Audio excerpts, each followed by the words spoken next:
Hello दोस्तों, नमस्कार। मैं हूं अनिल कुमार। एक बार फिर स्वागत करता हूं आप सभी का आपके अपने YouTube चैनल सुपर टारगेट में। दोस्तों, प्रतिशत या परसेंटेज के अंतर्गत मैंने पार्ट 1 से लेकर पार्ट 4 तक का वीडियो आपको दे दिया है, जिसके अंतर्गत मैंने प्रतिशत का बेसिक मतलब भी आपको समझाया है, प्रतिशत चुटकियों में कैसे निकाला जाए ये भी मैंने आपको बताया है, प्रतिशत का कमी वृद्धि वाला सवाल भी मैंने आपको बताया है, परसेंटेज के अंतर्गत आप जनसंख्या चुटकी में कैसे लगाएंगे ये भी मैंने बताया है। यानी परसेंटेज प्रतिशत का पार्ट 1 से लेकर पार्ट 4 तक का वीडियो मैंने आपको दे दिया है।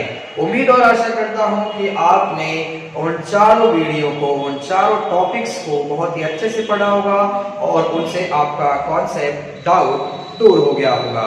दोस्तों, बताना चाहूंगा कि अगर आपने उन सभी वीडियो को अभी तक नहीं देखा है तो हमारे चैनल के प्लेलिस्ट में जाकर आप उन सभी वीडियो को एक बार देख लीजिए, क्योंकि क्रम से अगर आप पढ़ेंगे तो चीजें आपको बहुत ही आसानी से समझ में आएगी। अब होता क्या है कि अब आप परसेंटेज का 5वां वीडियो से स्टार्ट कर रहे हैं, 5वां टॉपिक से स्टार्ट कर रहे हैं, बाकी पार्ट 1, पार्ट 2, पार्ट 3, पार्ट 4 आपने अभी तक देखा ही नहीं, तो हो सकता है आपको परसेंटेज का मतलब है नहीं पता। तो इसके लिए जब भी कोई टॉपिक्स पढ़ा करें, 0 to 9 पढ़ा करें, यानी स्लो टू हार्ड पढ़ा करें, पहले हल्के लेवल के सवाल पढ़ा करें तब हार्ड लेवल के सवाल पढ़ा करें, यानी स्लो टू हार्ड, तो क्रम से पढ़ा करें। दोस्तों, उसी कड़ी में दोस्तों मैं आज आपके लिए लेकर आया हूं प्रतिशत पार्ट 5 का सवाल। पार्ट 5 के अंतर्गत जितनी भी सवालें होने वाली हैं उन सभी सवालों को मैंने आय व्यय पर आधारित प्रश्न नाम दिया है। दोस्तों, यानी आज के टॉपिक का हमारा नाम है आय व्यय पर आधारित प्रश्न। कहने का मतलब ये हुआ कि आज जितने भी प्रश्न आप देखने वाले हैं उन सभी प्रश्नों में किसी एक व्यक्ति की या तो आय पूछा जाएगा, आय मतलब इनकम होता है, कमाई होता है, या फिर व्यय पूछा जाएगा, या फिर बचत पूछा जाएगा।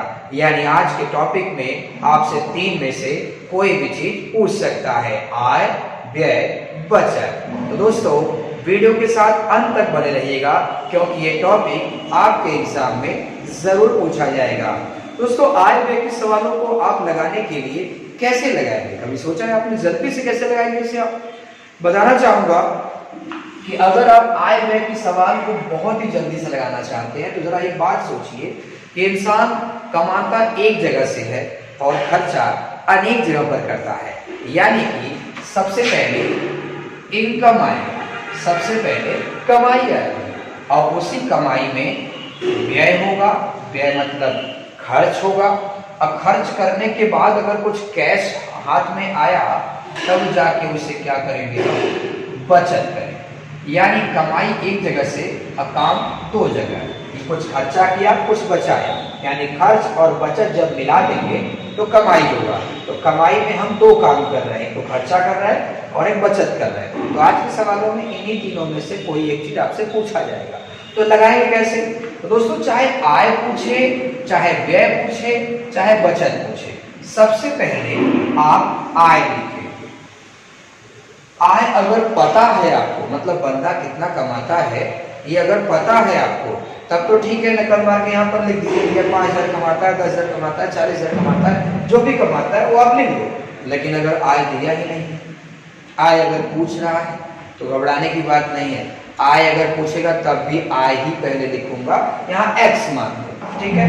अब कमाई में से ही 2 काम करेंगे आप, व्यय और बचत करेंगे। तो कमाई में प्रतिशत व्यय या प्रतिशत बचत लिखें, अब बटा 100 लिखें, ध्यान रखें, अब गुणे डॉट डॉट डॉट। अब सवाल है सर डॉट डॉट क्यों लिख रहे हैं आप? इसलिए बच्चा डॉट डॉट लिख रहा हूं क्योंकि इंसान केवल एक ही जगह थोड़ी खर्चा करता है, वो कई जगह खर्चा करता है। तो उसके सभी खर्चों का जो हिसाब किताब है वो ऐसे ही डॉट डॉट डाल के लिखना है आपको। एक जगह खर्चा किया तो 1 बार, 2 जगह खर्चा किया तो 2 बार, 3 जगह खर्चा किया तो 3 बार, ऐसे कंटिन्यूअस आपको लिखते जाना है। जितने भी खर्चे हैं उसका डिटेल आप इसी इंटू लगा के लिखेंगे। अब बराबर आप 2 में से कोई एक चीज लिखेंगे, या तो आप व्यय लिखेंगे या तो आप बचत लिखेंगे, वो भी और रुपए। अब इसका मतलब क्या हुआ, ध्यान सुनिएगा। सबसे पहले तो आप कमाई लिख रहे हो, आय लिख रहे हो, उसके बाद अब आपसे पूछ क्या रहा है, अगर उसके बाद बच्चा आपसे पूछ रहा है कि व्यय बताइए, मतलब खर्च कितना करता है, तो बाबू अगर खर्च आपसे पूछ रहा है तो परसेंटेज भी आप किसका लिखोगे, खर्च का ही लिखोगे। और अगर आपसे बचत पूछ रहा है तो परसेंटेज किसका लिखोगे, बचत का लिखोगे। ये नहीं कि अगर आप यहाँ पर आय लिख रहे हैं और आय के बगल में परसेंटेज खर्च का लिख रहे हैं और आपका आंसर बचत में आ गया, नहीं, ऐसा कभी नहीं होगा। जो परसेंटेज आप यहाँ लिखोगे वही कैश आएगा। यानी कि अगर आप खर्चे का परसेंटेज लिखेंगे तो आपका खर्चा ही आएगा बस वो रुपए में, और अगर आपने परसेंटेज बचत का लिख दिया तो बचत ही आएगा आपका रुपए में आएगा। यानी कि आपसे ध्यान रखिएगा कि अगर हमें बचत पूछा गया है तो हम परसेंटेज भी बचत का लिखेंगे, और अगर हमसे खर्चा पूछा गया है तो परसेंटेज भी हम खर्चे का ही लिखेंगे। ये चीज का ध्यान रखिएगा और इसी नियम के सहारे आज की सारी सवालें आप लगा लेंगे। तो देर न करते हुए शुरू किया है दोस्तों, लेकिन ध्यान रहे अगर आप वीडियो को पहली बार देख रहे हैं, चैनल पर नए हैं तो वीडियो को लाइक करके चैनल को सब्सक्राइब कर दीजिए और बेल आइकॉन भी दबा दीजिए। आइए शुरू किया जाए।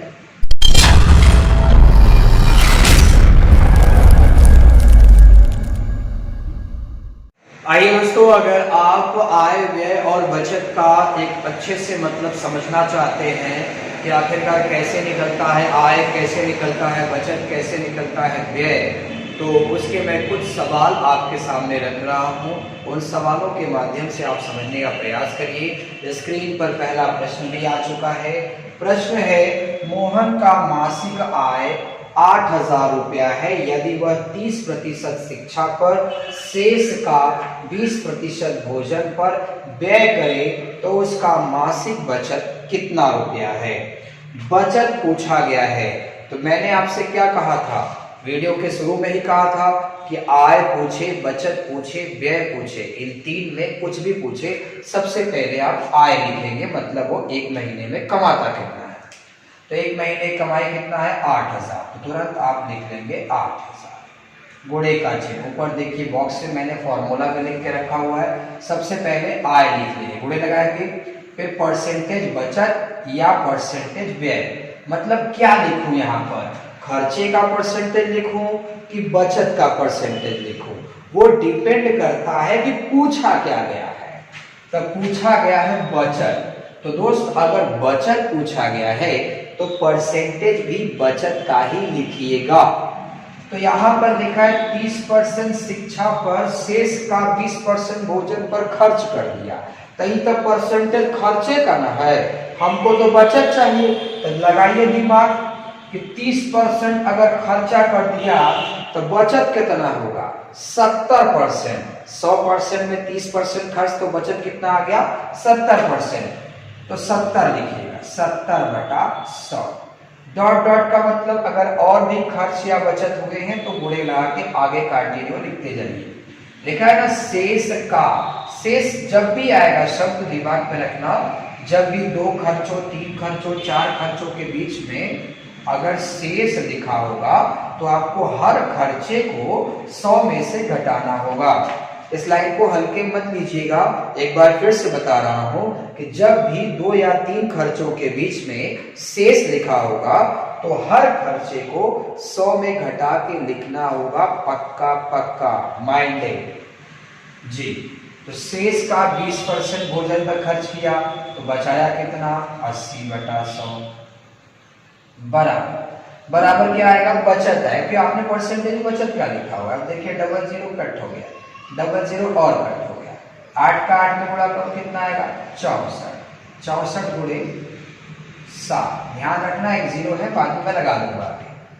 तो 7 चौक 28, 8 लिखने वाले हैं, 2 हाथ में आ गया, 7 6 42 तो कितना होगा, 44, एक 0 ये लगा दीजिए, यानी 4,480 रुपए की वो बचत करने वाला है। अगला सवाल मैं दिखाने जा रहा हूं साथियों, लेकिन इस सवाल को पहले 1-2 बार देख लीजिए वीडियो रोककर। दूसरा प्रश्न आ चुका है स्क्रीन पर साथियों। प्रश्न लिखा है, रवि का मासिक आय 10,000 रुपया है। यदि वह 30% भोजन पर, शेष का 40% परिवहन पर व्यय करता है, खर्च करता है, तो वो उसका मासिक बचत कितना है, वो बचाता कितना है। तो सबसे पहले आप आय लिखने वाले हो, आय 10,000 दिया गया है, 10,000 आपने लिख लिया, गुणे पूछा गया है बचत बताइए। तब बचत अगर पूछा गया है तो गुणे जो परसेंटेज आप लिखोगे वो भी बचत का ही लिखोगे। तो देखिए यहाँ पर 30% भोजन पर खर्चा हुआ है, 40% परिवहन पर खर्चा हुआ है। अब बीच में शेष लगा है तो पक्का प्रत्येक को अलग अलग 100 में से घटाना होगा। तो 30% खर्च हुआ तो बचत कितना हुआ, 70/100। 40% खर्च हुआ तो बचत कितना हुआ, 60/100। अब इसी को आपको हल कर देना है। डबल जीरो कैंसिल हो गया, डबल जीरो कैंसिल हो गया, 6 सत्ते कितना होगा, 42। देखिए 2 जीरो बच गया, यानी 4200 रुपया वह क्या करता है, बचत करता है। हाँ, अगर पूछता खर्च कितना करता है तो दिमाग लगाइए ना बाबू कि 10,000 रुपया कमा रहे हैं, 4200 रुपया अगर बचा दिए, खाते में जमा कर दिए, तब बचा हुआ 5800 रुपया आप खर्च ही न कर दिए होंगे। यानी 10,000 रुपया में से 4200 रुपया अगर घटा देंगे तो आपका आएगा 5,800 रुपया। ये 5,800 रुपया क्या है, खर्च ही तो है। ध्यान दीजिएगा। अगला प्रश्न, तीसरा प्रश्न स्क्रीन पर है। महिमा अपने आय का 20% किराए पर, शेष का 70% भोजन पर खर्च करती है। यदि 3600 रुपए की बचत करती हो तो कुल आय ज्ञात कीजिए। दोस्तों यहाँ आय ही पूछ दिया गया है तो डरने की बात नहीं है, आय पूछ रहा है। आय से स्टार्ट करिए, माना आय ₹1 है, आप x भी मान सकते हैं, गुणे। अब गुणे परसेंटेज का डाटा लिखना है। परसेंटेज में बचत का डाटा लिखा जाए कि खर्च का डाटा लिखा जाए, ये डिपेंड करता है कि आपसे क्या पूछा गया है। आपसे पूछा गया है कुल आय बताइए, तो जरा सोचिए, कुल आय तो पूछा ही गया है।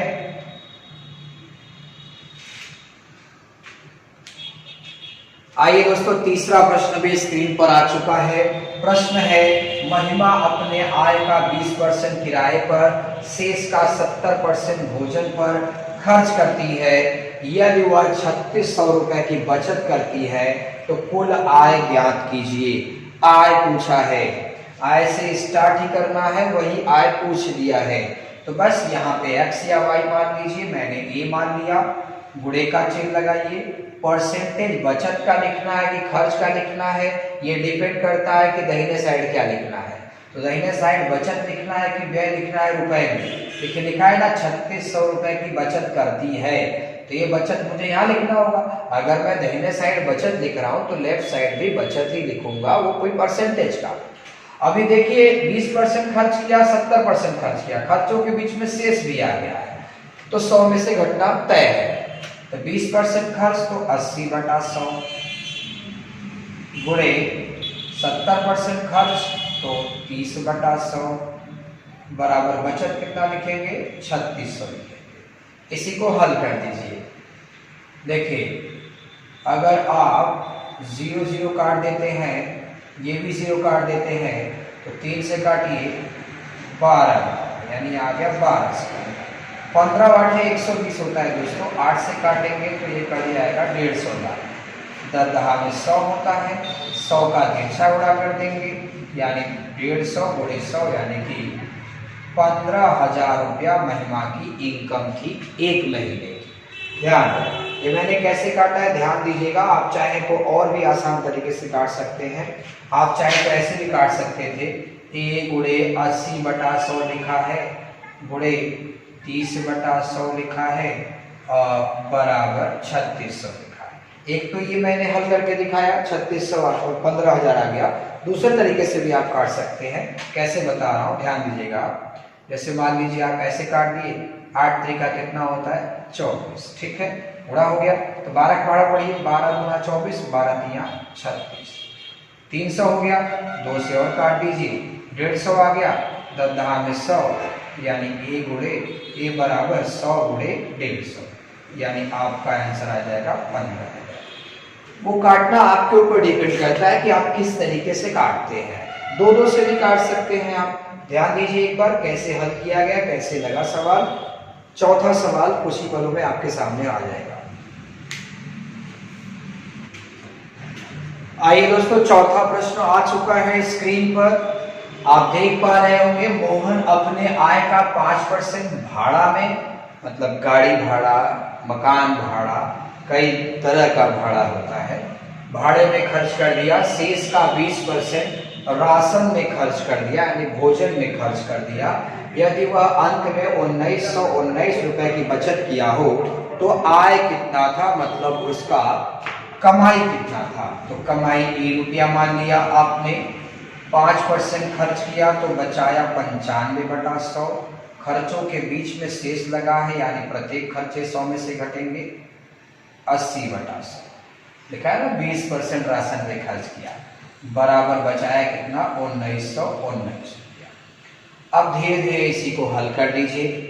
अगर आप ध्यान से देखें तो 20 से काट सकते हैं, 20 चौका 80, 20 पंजे।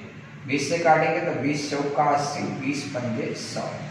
5 से काटेंगे तो 5 19 95 होता है। अब इसको 19 के पहाड़ा से काटिए, 19 एक कम 19, ठीक है। अब तो एक कटेगा नहीं, अब पूरा 19 अगर उठाएंगे तो 0 बढ़ाएंगे, फिर 19 एक कम 19, यानी 101 बार में कट गया।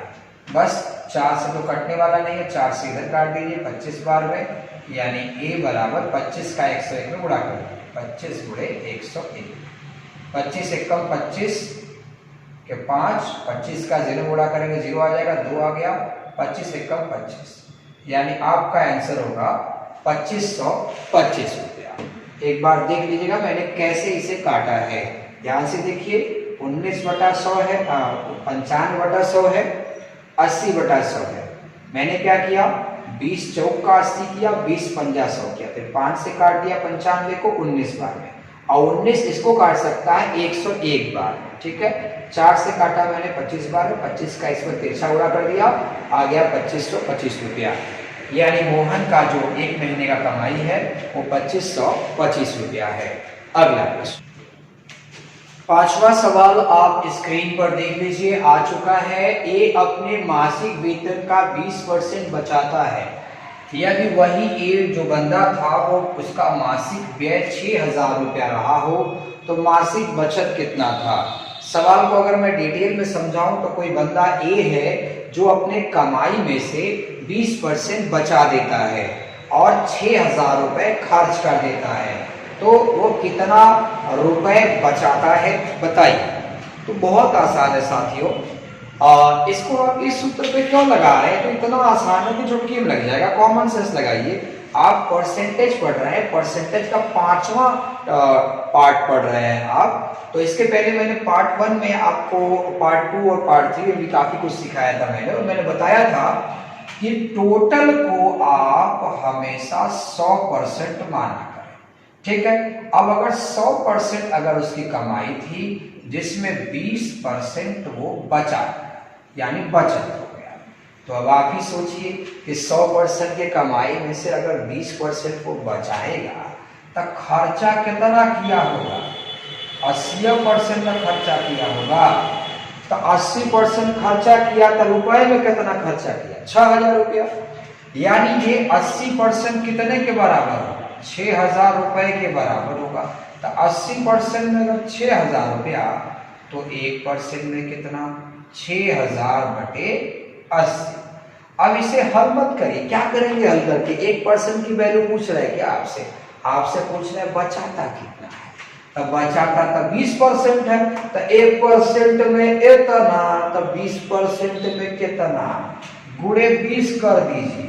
अब हल कर दीजिए, देखिए 20 एक कम 20, 20 चौका 80, 15 चौका 60 शून्य हो गया, 4 से काट दीजिए 15 बार, यानी 15 गुणे 100 करेंगे तो 1500 रुपए की बचत वो करता था बंदा।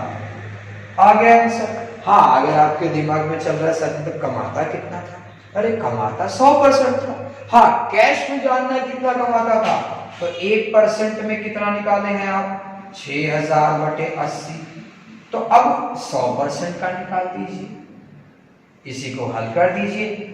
20 चौका 20 पंजा 4 15 15 पचे 75 7,500 कमाता था।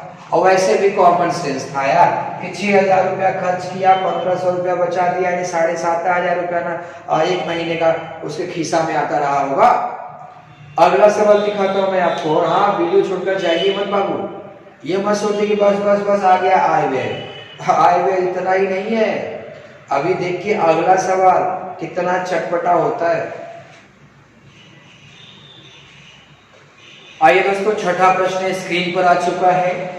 छठा प्रश्न है, एक व्यक्ति अपने आय का 24% किराए पर, 62% परिवार पर खर्च करता है। यदि बचत 6300 रुपया हो तो कुल आय कितना है? तो कुल आय हमें नहीं पता, ₹1 मान लिया। अब अगर आपने 24% किराए पर खर्च किया है, अब इसको 100 में से घटा के यहाँ 76/100 लिख दिया और वहीं पे आपका सवाल हो गया गलत। पूछिए का है?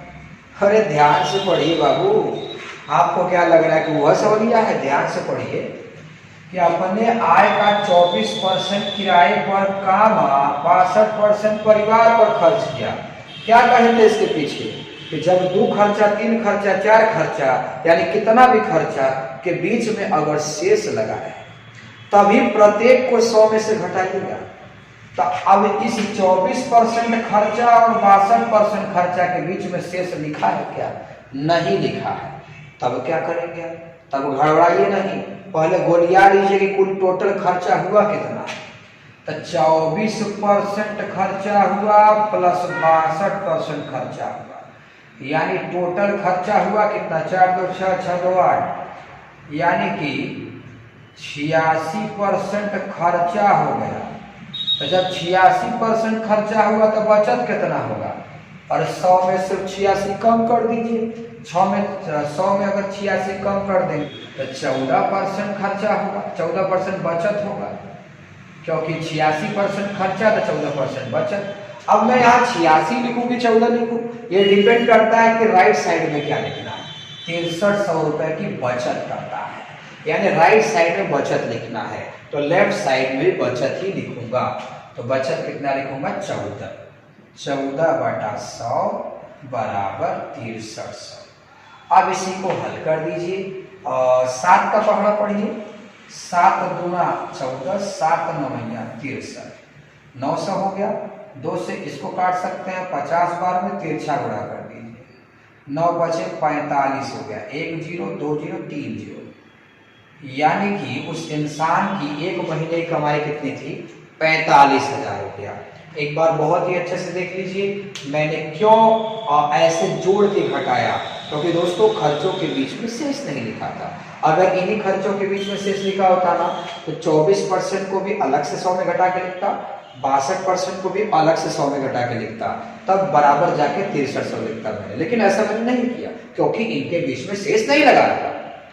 अगला सवाल एकदम कॉन्सेप्ट क्लियर कर देगा आपका। 7वां प्रश्न स्क्रीन पर आ चुका है। 7वां प्रश्न आप देख पा रहे होंगे। श्यामलाल अपने वेतन का 30% भोजन पर, 3% कपड़े पर खर्च करता है। कुल व्यय 2310 रुपया हो तो कुल वेतन कितना होगा? बिल्कुल, कुल वेतन का मतलब कुल कमाई कितनी है, तो कुल कमाई ₹1 मान लिया आपने। अब उसके बाद परसेंटेज में बचत की, परसेंटेज में खर्चा। राइट साइड में क्या लिखना है? कुल व्यय 2310 रुपया, यानी अगर राइट साइड में खर्चा लिखना चाहते हैं तो लेफ्ट साइड में भी खर्चा ही लिखना पड़ेगा। तो खर्चा 20% भोजन पर, 3% कपड़े पर किया। लेकिन जरा ध्यान दीजिए इन खर्चों के बीच में शेष नहीं लिखा है, तो फिर आप 30% और 3% को जोड़ देंगे तो 33% क्या आ जाएगा? खर्चा आ जाएगा। तो 100% में अगर 33% खर्च हो गया तो बचत कितना हुआ? बचत जो है 67% हुआ। तो अब मैं 67 लिखूं कि 33 लिखूं, ये डिपेंड करता है कि दाहिने साइड में क्या लिखना है। दाहिने साइड में 2310 लिखना है जो कि व्यय है, खर्चा है। तो अगर उधर खर्चा लिखना है तो परसेंटेज भी खर्चे का ही लिखना होगा। तो खर्चे का परसेंटेज कितना है? 33/100 बराबर 2310। अब धीरे धीरे काटिए, आंसर आ जाएगा। और 11 का पढ़ा पढ़िए, 11 तिया 33, 11 दूना 22, 11 एकम 11, 3 सते 21, 70 गुणा 100 में कर दीजिए। 70 गुणे 100 करेंगे तो आ जाएगा 7,000, यानी 7,000 रुपया वो एक महीने का वेतन था श्यामलाल जी का।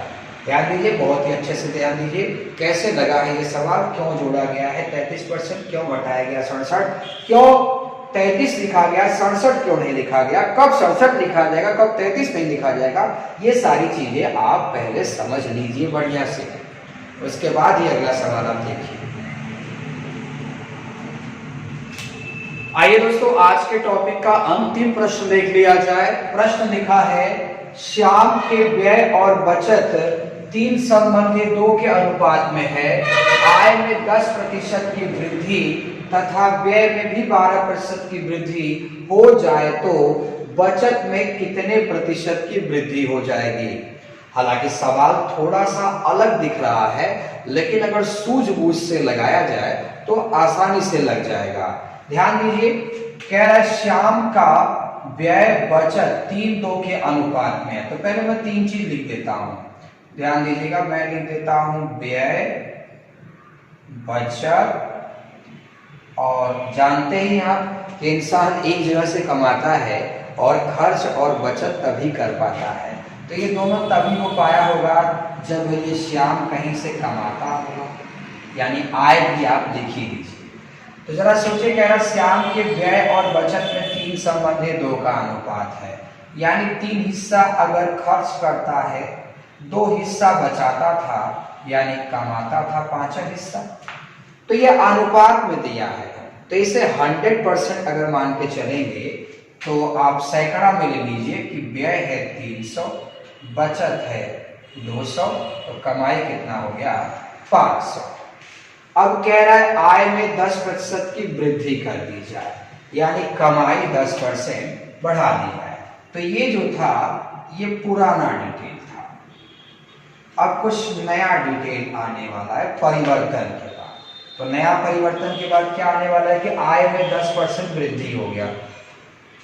जरा सोचिए, टाइप 1 के वीडियो मैंने आपको बताया था, जब भी कहेगा प्रतिशत वृद्धि हो गया तो 100 में बढ़ा के लिखना। तो अगर कोई इंसान 500 कमा रहा है, तो अगर इसके कमाई में 10% की वृद्धि होगी तो 500 का 10 मत लिखिए, 110/100 लिखिए, यानी 11×5=55, 550 रुपया नई कमाई हो गई, यानी नया वाला इनकम कितना हो गया 550 रुपया।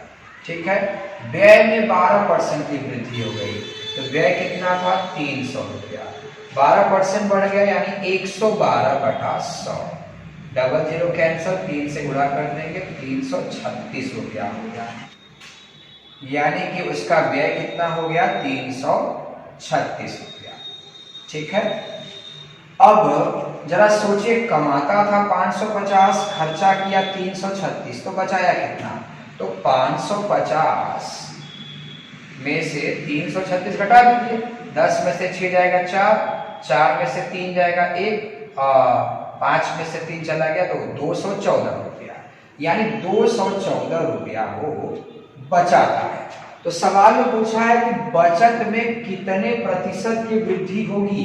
तो अरे भाई, पहले 200 बचाता था, अब 214 बचाता है, तो 14 रुपया का न वृद्धि हुआ। तो परसेंटेज में पूछ रहा है कितना वृद्धि हुआ, तो 14 का वृद्धि हुआ कितने पर, 200 रुपया पर। अब गुणे 100 क्यों, क्योंकि परसेंटेज बनाना है, तो 00 कैंसल, 2 से काट दीजिए, यानी 7% का वृद्धि उसके बचत में होगा। एक बार आप इस पूरे सवाल को बहुत ही ध्यान से देख लीजिए, वीडियो जो है कि बैक कर लीजिए, पीछे कर लीजिए, फिर दोबारा प्ले करके देखिए और कॉपी पेन लेकर अच्छे से समझिए, शांत माहौल में पढ़िए, देखिए आपको समझ में आएगा। तो दोस्तों, आप प्रतिशत परसेंटेज का 5वां पार्ट का वीडियो देख रहे थे, जिसका नाम था आय व्यय पर आधारित प्रश्न।